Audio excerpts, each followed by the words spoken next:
¿Por qué no se intercambian todas las cosas uno por uno? Una cámara de fotos por un celular, por un par de zapatos, por un pantalón, por una lámpara, por un auto, por un avión. Claro, a todos nos parecería ridículo. ¿Cómo va a ocurrir eso? Contablemente sería mucho más fácil, porque uno contaría simplemente unidades, pero está claro que la respuesta lógica es que las cosas no valen lo mismo. No, claro que no valen lo mismo. Entonces la siguiente pregunta de Adam Smith es, ¿por qué las cosas valen lo que valen? Yo tengo que entender, para entender la proporción en la cual los bienes se intercambian entre sí, tengo que entender por qué las cosas valen lo que valen. Y nos metemos acá en un debate que de nuevo ocupó siglos y la atención de filósofos, incluso, y que solamente se develaría, digamos, no por Adam Smith, a quien voy a decir en realidad que tal vez incluso da un paso atrás en lo que se venía desarrollando aquí, sino luego en algo que en economía llamamos la revolución marginalista, y esto es tres economistas en la década de 1870, un austríaco, Karl Menger, un inglés, William Stanley Jevons, y un suizo francés, Léon Walras. Ellos tres desarrollaron una correcta teoría del valor. Pero comento cuál era el debate, digamos. La gran discusión que existió en los filósofos de todos los tiempos es si el valor de las cosas depende de algo objetivo, como puede ser la cantidad de trabajo que cuesta producir algo, ¿no? O el costo de su producción. Esto parece tener algún sentido, ¿no? Si hay algo que me cuesta más producir, es como que lo valoro más. Entonces parece tener algún sentido de que las cosas valen más porque cuesta más producirlas. Pero la verdad es que también había otra opinión dando vueltas por ahí que decía, bueno, no, en realidad las cosas valen más si son más útiles. Entonces existía esta discusión acerca de, bueno, pero ¿es el costo de producción o es la utilidad? Y se presentaba en algunos casos, cuando se planteaba la cuestión de la utilidad o la escasez, incluso hay cosas que son escasas, lo que se llamaba entonces la famosa paradoja del agua y los diamantes. Entonces se decía, miren esto, el agua, no hay cosa más necesaria y útil que el agua, no podríamos vivir sin ella, sin embargo vale poco. Y fijémonos los diamantes, cualquiera de nosotros puede vivir sin diamantes, y sin embargo los diamantes valen mucho. Entonces, ¿cómo resolvemos esta paradoja? La utilidad parece que no es entonces, que debería tener que ver con la cantidad de trabajo, el esfuerzo que requiere una cosa u otra. Pero alguien podría de pronto decir, bueno, pero también puedes ir caminando y te encontrás un diamante, digamos. ¿Y cuál es la cantidad de trabajo que le dio valor a... El diamante va a valer muchísimo, pero la cantidad de trabajo fue muy poca. Bueno, estamos en el medio de toda esa discusión. Debo decir que Adam Smith, hubo autores anteriores a Adam Smith, sobre todo se destacan en esto una serie de, llamémosle, economistas filósofos que se llaman los escolásticos tardíos, es decir, estos son los alumnos o los seguidores de Tomás de Aquino, que se llaman así, escolásticos, y sobre todo unos que tuvieron su periodo de auge en los siglos 17 y 18 en lo que se llama la Escuela de Salamanca, en la Universidad de Salamanca. Ellos estaban cerca de resolver este dilema, pero por alguna razón Adam Smith da un cierto paso hacia atrás, planteando de nuevo el tema del costo de producción. Luego su seguidor, digamos que es David Ricardo, enfatiza eso y aún más en la cuestión de que es el trabajo el que genera el valor de las cosas. Y fíjense ustedes, y de acá esto lo quiero poner como un ejemplo del impacto que tienen las ideas, lo de David Ricardo lo toma no otro que Carlos Marx. Y Marx lleva la teoría de Ricardo a su conclusión lógica. Si el valor proviene del trabajo, ¿de dónde viene la ganancia del capitalista? Bueno, del trabajo, si lo único que genera valor es el trabajo. Entonces la ganancia del capitalista en realidad es la plusvalía que extrae del trabajador. Y si de ahí viene la ganancia del capitalista, fíjense que ahí Marx construye todo su edificio a partir de ese ladrillo básico. Dice, bueno, si la ganancia del capitalista viene de la plusvalía que obtiene del trabajador, ¿qué es lo que hay que hacer? Y hay que expropiar a los expropiadores. Hay que hacer la revolución socialista, etcétera, y todo lo demás allá.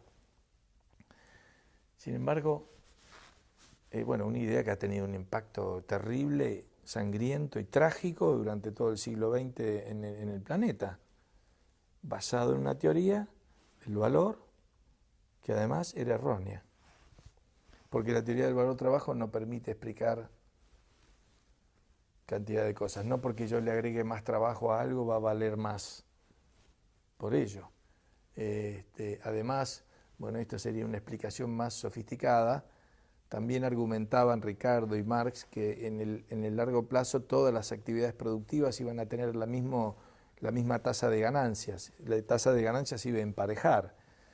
Pero ¿cómo se podía emparejar la misma tasa de ganancias si hay actividades que tienen más cantidad de trabajo y otras que tienen menos cantidad de trabajo? Entonces quiere decir que el trabajo no es el que determina el nivel de las ganancias. En fin, se entraban en contradicciones de este tipo hasta que aparecen estos tres economistas que mencioné, Menger, Jevons y Walras, quienes plantean lo que es la teoría correcta del valor, que es una teoría subjetiva. Y ese es otro elemento fundamental que vamos a señalar acá. El valor es algo subjetivo. El valor es algo que no está en las cosas, no son horas de trabajo para producir una silla o un sillón. El valor está en la mente de la gente, en lo que la gente valora ese bien o ese servicio.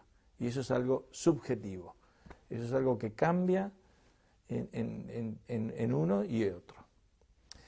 Por ejemplo, es decir, cada uno de nosotros somos individuos distintos que tenemos distintas escalas de valores, es decir, vamos poniendo cuáles son nuestras necesidades más importantes. Si uno hiciera una lista, uno puede listar cuáles son las necesidades más importantes que tiene, y está claro que cada una de ellas va a ser distinta a la del otro.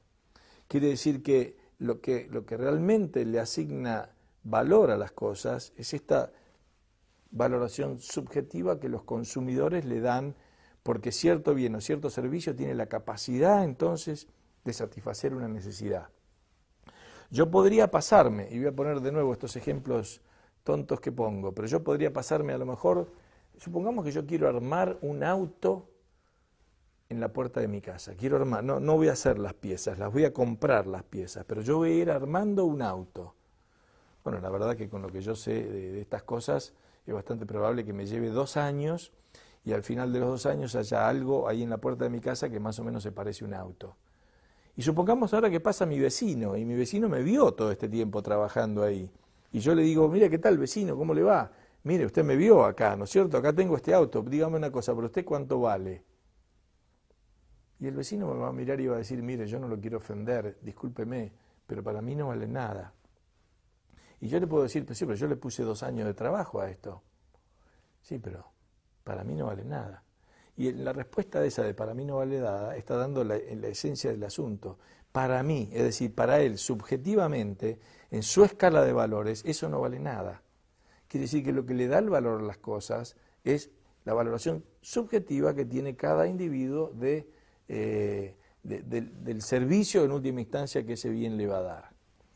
Esto, por supuesto, produce una revolución, de hecho debo decir así, en la economía en ese entonces, y debo decir también, por si hay alguno que sigue al menos curioso por ese tipo de teorías, derrumba el marxismo para siempre, desde el punto de vista teórico.